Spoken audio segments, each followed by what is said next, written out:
Good morning. Well, actually, we should be saying good afternoon. It is noon, straight up, Pacific Standard Time. I have set out some tea for us today. This is an orange zest blend with oolong.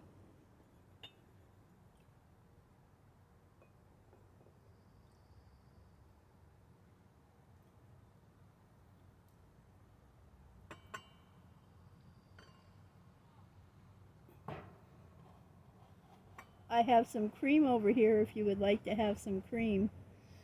I will pass on the cream today. If you can see these little flowers right over here, I was told that these are a weed. They grow wild. I did not plant them. They grow wild in my yard, but they grow in the shade. They love the shade and they love to be around the hydrangeas where it's very damp, very moist. And in the shade, and they just grow and they're so pretty. Usually they get mowed down, but this year we were like, no, we're going to leave them. They just keep coming back every year. A neighbor came by one day and she said that she has them in her yard too. And she says same thing. They grow in the shade in her yard. And so we're just going to enjoy them this year and not mow them down. And so thought we could come outside for a little bit today and maybe go around and see a few things in the yard. We live in a community. We live in a mobile home park. And in our community, we have a very small, limited space where I could put a garden in. Very small, very limited. And one of the things I'm concerned about right now is the raspberry bush. It's not looking so good. Excuse me. The smaller raspberries are looking very good. The young plants, they're looking good. But I just am concerned about the bigger plant. It's not looking so good. And so that's my concern right now. I'll have to contact, a nursery or maybe one of the raspberry farms and talk to them and see what they say. It's just we've had them for so long. And they did so good last year. They produced so many raspberries. But it's sad to see it in that state now, and I know it won't produce this year. So I don't know if what we bought was an old plant and it had run its course. We had it out in the backyard in the full sun. And I don't know if that was not good. It seemed to be doing good. It seemed to be happy there. And then we moved it up here to be with the rest of the plants. And then it was still full sun. And it produced a bunch of little small plants. But it itself had become sickly looking. And so I'm like, should I just trim it? Do I cut the whole cane off? I sprayed it with neem oil just in case it was an insect or something happening to it, None of our plants here have ever had any funguses at all. And speaking of fungus, I see 4 little mushrooms over there in front of my greenhouse. And the other thing is I have lavender planted in a container. And they have plenty of room. They're not crowded. And the reason why I have to put everything in a container here is for the simple fact this ground is fill. And this fill really doesn't give the roots room to move or grow or anything. So all the roots end up coming above ground and spreading out above the surface. So we have to do container gardening, raised bed gardening, you know. This year we have a fig tree, and it's a female fig tree, and she's new. And we bought her when she was just a little plant, and we put her in the sun, full sun, and we got her an arbor, and she is just growing up it like mad, just going like crazy. Pan around, you can see the owl, a little water, some basil, maybe you can see the lavender, and here's the burning bush, and the boxwood, and so it's just not easy to plant in the ground here. Everything has to be done above ground. Everything's containers or raised beds. We had a heck of a time with our squashes. We couldn't keep the cats out, so now we have onions over there. We have the zucchini plants, the eggplants, the pumpkin plants, 2 different types of pumpkin plants. And because the cats scratch, and because they were using it as a litter box, that the seeds got all over the place. And in the other raised bed, I have tomatoes and onions. Everything's doing great, but it seems like the bigger the plant, the more the animals will stay out, you know. And so it's sort of like you have to cater to the animals when you are gardening out here. Next door is a little doggy, and we named him Chico. His owner speaks Spanish, and when we ask him his name, when they say it to us, we don't understand what they're saying, so we just call him Chico. And he looks like he's part Chihuahua, part Dachshund, maybe wired-haired Dachshund. And the wire hair isn't even in like a coating. It's like there's a patch here and a patch there and a patch back there. But he is just the cutest little thing. And he is such a hot mess. His little legs are so bent in so many different directions. I'm just like, I can't even figure out what pattern his legs are in, you know. And, you know, it's one of those things where you visually can't understand it. Now see, I have a queen bee who just landed on the blackberry bush, the canes, and she's looking around. There she is. She's at some of the raspberry flowers. But the one that wasn't doing so good, she's just not giving it any attention. But she is looking. She is out shopping. She wants some flowers. And the lavender here, she never went to the lavender. Never went to the lavender. I don't understand that part. And they're organic. They are from an organic food store. And they're English lavender, and they're usable for culinary. I don't know why she won't go to the lavender. And but she sure is shopping. She's out looking. And so back to the fig tree. Okay. We need a male fig tree. We cannot find a male fig tree. I have put the word out, and so we do have people scoping, and I'm hoping that we will find one soon. And we may be able to get her to produce this year if we can find her a mate, you know. And I don't know everything about fig trees. They're totally new to me.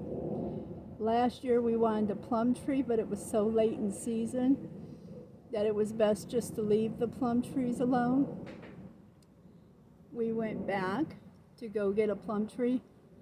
None to be found. None anywhere. Not in this area.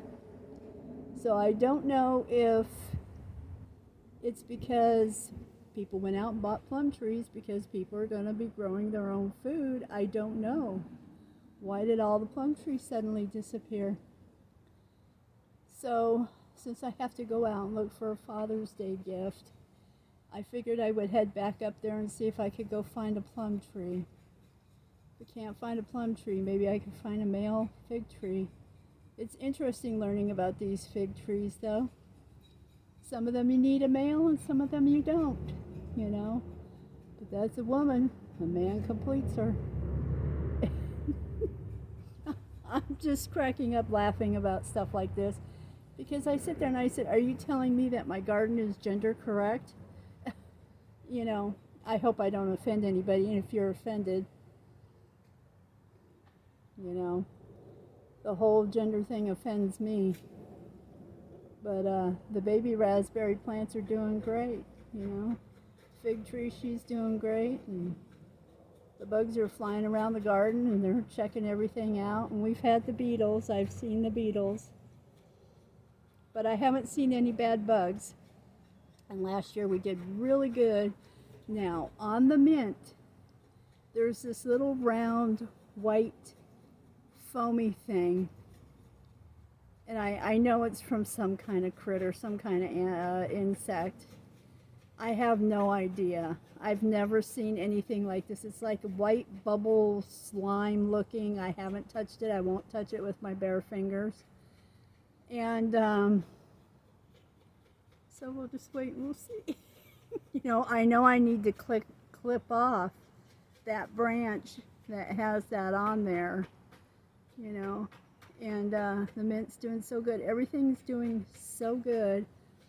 And it's like we get this little ecosystem here, and it just does really well, except for that raspberry plant.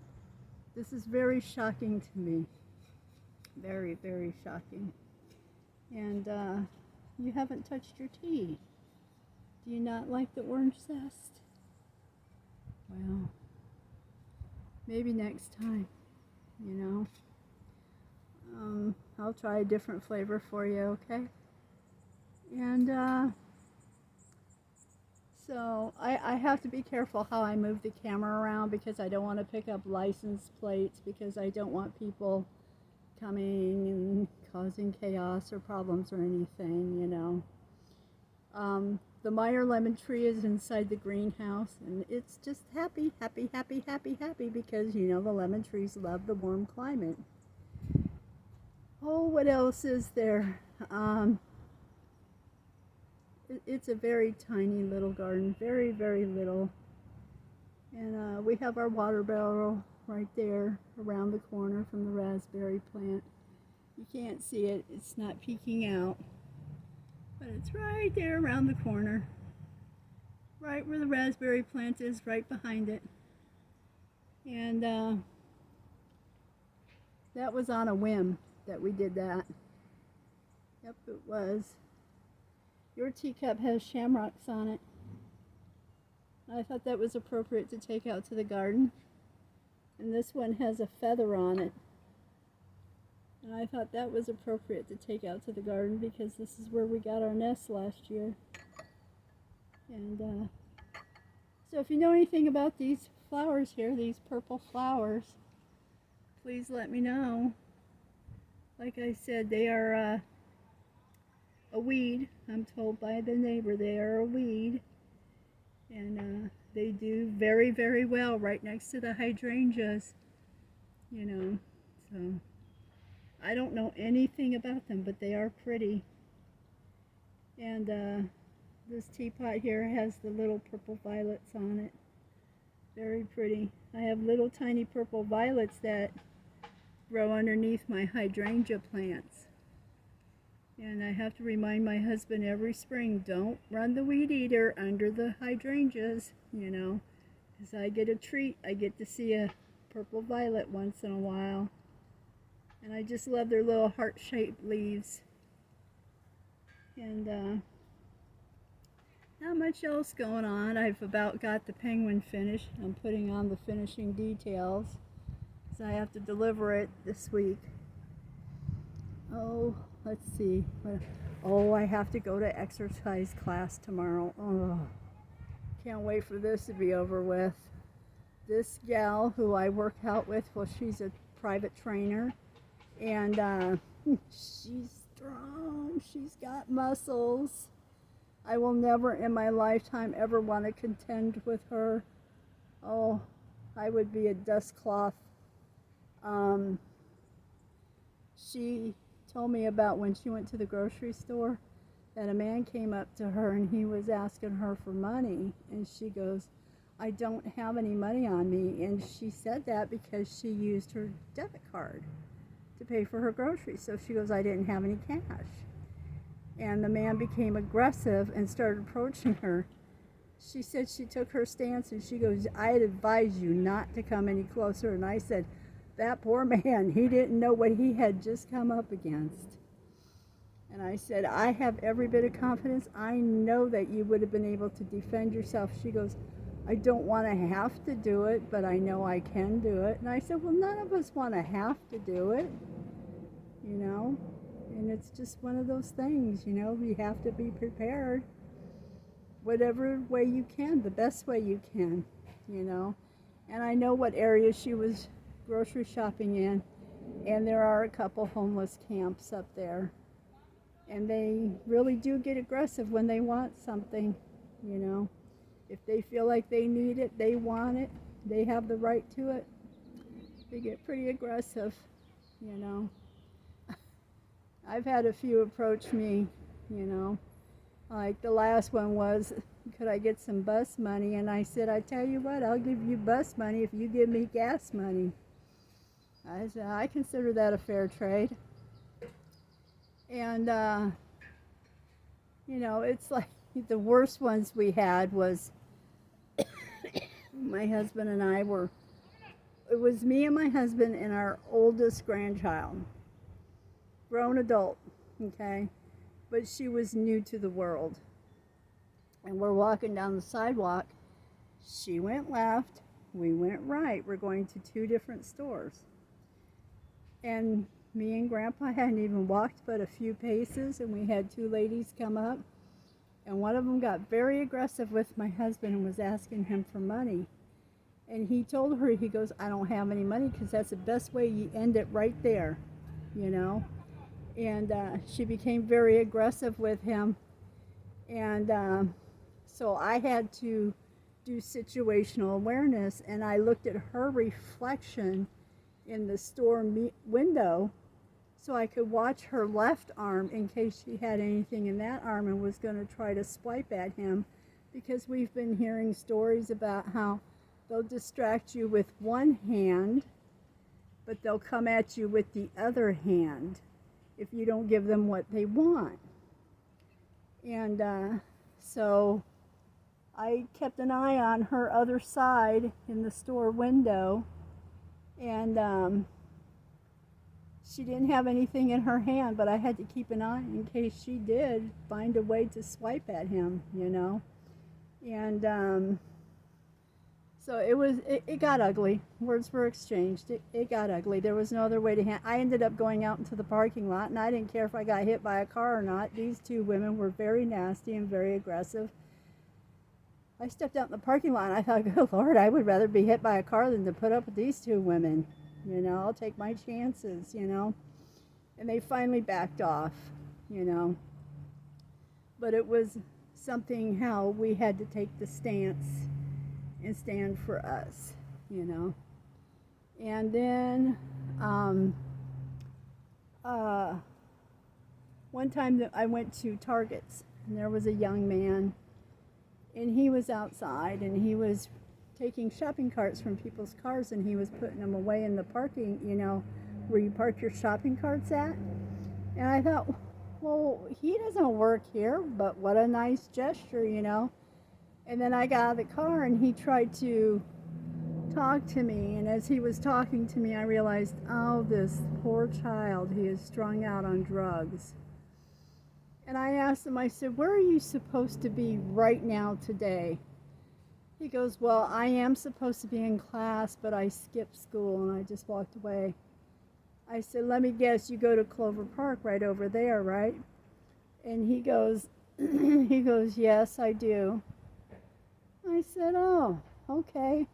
I said, well, why don't you go to school? Why don't you go finish your education? I said, because that's going to be much better than being out here in the parking lot pushing shopping carts around. And he just kind of looked at me, and he picked up his backpack, and he walked away, and I hope he walked over to school, because his school was just a few blocks away from that Target store. And I tell you, the drugs, when people get a hold of them or the drug gets a hold of the people, it's saddening, you know. Very sad. And let's see what else is. Oh, the Queen's Jubilee. Did you watch that? Wasn't that fascinating? I think it was, you know. Poor Harry and Meghan. Oh, that little Louis and his facial expressions. He's so cute. Is it Louis or Louis? I haven't heard anybody enunciate it, so I don't know, you know, how they're pronouncing it. And then Kate. Oh, Kate was beautiful, sharply dressed. And her hat, that whole outfit from head to toe, she nailed it. And then, let's see, Charlotte. Oh, what a princess in the making. Oh my gosh, that little girl. She's so precious, you know. And then her brother George. Oh, poor George. I don't know. I know he's a king in training. But he just had the plain look on his face. So serious, you know. And I know that the children get trained. But the thing about Louis, if you watch George, firstborn, Charlotte, secondborn, little Louis, thirdborn, little Louis was acting just like the thirdborn child. He was just all over the place. He was on Kate's lap, he was on William's lap, and then he went over to Charles's lap. And he was just everywhere. And so, just as cute as could be. Just a precious little guy. And did you hear the plane fly over? It was like one of those small little planes. And sometimes we'll get jets that fly over, you know, and big airplanes. And what do they call it? Aircraft carriers. We'll get helicopters, you know. Sometimes it's the police department. Oh, sometimes it could be military doing an exercise. Very rarely is it ever a private one because of the fly zone that we are in. Over there in that direction is where the Canadians would come. And boy, they can put on a show. I tell you what, we have, where I live right here in my front yard, we have front row seats to the air show. It is so cool. And the Canadians will get right up there in that corner and they just put on quite a show. And so what we end up doing, we'll fire up the barbecue grill, we'll load up the grill, we'll fill up the table with snacks and whatnot, and then we'll just line up the front yard with lawn chairs, you know. And that's nice when they do it. But ever since COVID, ever since I pretty much would say, I don't want to say Obama left office. I would almost want to say about something caused it to where they weren't doing the air shows anymore. And I can't remember what it was, but they stopped the air shows. We haven't had one, you know. And it was kind of a bummer because the community around here would make a big deal out of it and everybody would head out to the base and, you know, have a nice time. In the back road over there, I forget the name of that highway, people would park along the road to watch the air show. And it was a big thing for the county. People would come from all around to come watch the air show. But there hasn't been any. It's been pretty quiet, you know. And I'm sure that you could see that the sun has gone behind a cloud. That's normal for here, you know. That is very normal. And so the skies have been pretty quiet except for occasional police and occasional military training. Oh, like I said, very rarely a private one. Now, the technical school that we live near, they used to have an airport. And they used to do training there and train students to fly. And then that got shut down. And now they use that airport strip as a raceway. And I haven't heard anybody going out there lately, so I think that got shut down because of COVID. Oh, let's see, what else is it that we could talk about? Let's see, anything else fun in the news other than the Amber and Johnny trial? Good for both of them, you know. They came out the way I guess they wanted it. You know, I guess one wanted more than the other, but you know, it's the way it goes. The judicial system and the juries did right. And that was kind of a ugly case, you know. Oh, sometimes some things were said and I'm like, oh, so gross. You don't want a mental picture, you know, of all things. And the thing that get me though, she got custody of the dogs. Poor little doggies. I hope she hires a dog walker and takes the dogs in for training. If she doesn't have the time to do it, I hope she has the dog walker take the dogs in for training. You know, somebody has to potty train those little critters, you know. And let's see, what else is there? Well, we've talked about having a cup of tea and these flowers. Yeah, we talked about the garden and the latest in the news. Oh, my favorite part of the Jubilee was with Paddington Bear and the Queen. That's my most favorite part. That was so sweet when he took the marmalade sandwich out of his hat and she opened her purse and she says, I keep one here too. Oh, that's so